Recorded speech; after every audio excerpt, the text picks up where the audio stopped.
नमस्कार दोस्तों, मैं आपका दोस्त विलास खन्ना वीकेएस और भारत का ब्लॉगर वीकेएस में आप सभी का स्वागत है। और आज हम बनाने जा रहे हैं देसी अचार। आज नहीं, लेकिन अचार बनाने के लिए जो प्रोसेस होती है ना भैया, उस प्रोसेस के लिए हम निकल चुके हैं। और यहाँ पे मेरे साथ है मेरी अत्या जी, जिसे बुआ जी कहते हैं और मराठी में बोलते हैं अत्या जी। अत्या जी मतलब मेरे पिताजी की बहन, जो बड़ी बहन है, और हिंदी में कहते हैं मेरे पिताजी की बड़ी बहन। तो समझ रहे हो। तो अत्या जी यहाँ पे सारा मार्केट घूमकर भाव तोल मोल करके अच्छी कैरी अचार के लिए ढूंढ रही थी। तो अत्या ने यहाँ पे सारा मार्केट घूमा है, सारे मार्केट में अच्छे से रेट निकाला है। रेट निकालने के बाद तय किया है कि भाई कौन सी कैरी लेनी है अचार के लिए। और भाव कम ज़्यादा करना बहुत ज़रूरी है भैया। भाव कम ज़्यादा नहीं करोगे तो कुछ ज़्यादा ही चला जाएगा पैसा। और पैसा जो है पेड़ पे नहीं उगता, पेड़ पे उगते कैरी। समझ रहे हो ना। तो ये है हमारे सातपुर मार्केट के छत्रपति शिवाजी महाराज स्मारक, बहुत ही बढ़िया है। तो ये कैरी है और कैरी का भाव तोल मोल करके अत्या जी ने फाइनली कैरी ले ली है हमारे अचार के लिए। देसी अचार बनाने जा रहे हैं हमारे अत्या। उनके हाथों का अचार मतलब क्या बताओ भैया, बहुत मज़ा आता है। अचार बहुत ही बढ़िया होता है। तो मैं बहुत ही खुश हूँ कि फाइनली डील हो चुकी है। और यहाँ पे 7 किलो कैरी हमने ले ली है।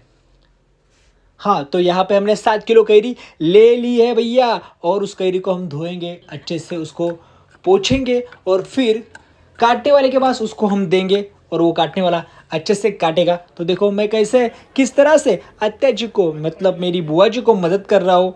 और ये देखो ये भैया जो है खचाक खचाक करके सारी कैरियाँ काट रहे हैं। और कैरी काटने के बाद उसके जो टुकड़े ना बहुत ही अच्छे तरह से करते हैं, मतलब छोटे छोटे टुकड़े करते हैं। पहले बड़े टुकड़े करते, फिर बाद में उसके थोड़े थोड़े छोटे छोटे टुकड़े करते, मतलब अचार ज़्यादा बने। 7 किलो का अचार बन रहे।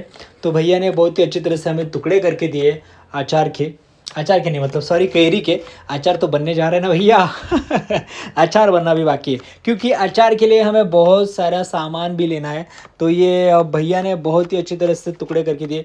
देखो यार, ये मार्केट में जो कैरी थी ना, वाह क्या बात है।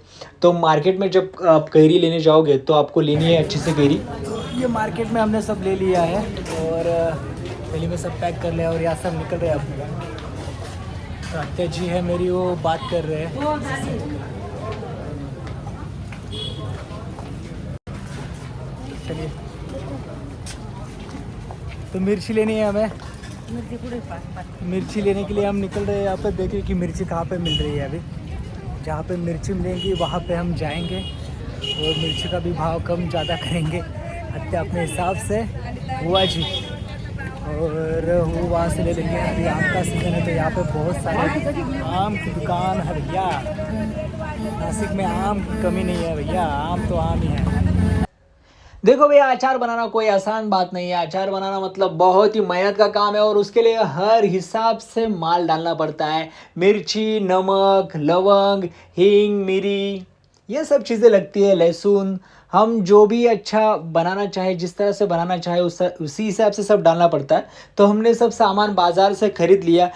यहाँ पे हम आ गए तो सब बहुत ही खुश हो गए। आते ही सब आ गए। आर्या तो आगे चली गई। तो अरे पिज़्ज़ा बेस में लाने वाला हूँ, थोड़ा टाइम लगेगा, शाम को लाऊंगा मैं। दोपहर में नहीं, दोपहर में। ठीक है, तो मैं अभी उसको ठीक है अभी। हाँ ठीक है, थोड़ा टाइम दो, मैं जाके लेके आऊँगा। ठीक है, मैं लेके आऊँगा। ठीक है, चलो मैं लाता हूँ। ओके डन हो। चलो अंदर जाने, पानी भी नहीं पीने दो मुझे। ओके चलो। हाँ, सबको लेके जाऊंगा। चलो हो। तो दोस्तों, बच्चों ने मुझे थोड़ा सा परेशान किया घर पर आने के बाद, लेकिन बुआ जी ने और भाभी जी ने अपना काम नहीं छोड़ा। कैरी काटने के बाद भी उसे साफ़ किया अच्छे से, उसमें से थोड़ा बहुत जो कचरा होता है उसे भी साफ़ किया। फिर बाद में उसे नमक और हल्दी लगाकर बांध दिया था।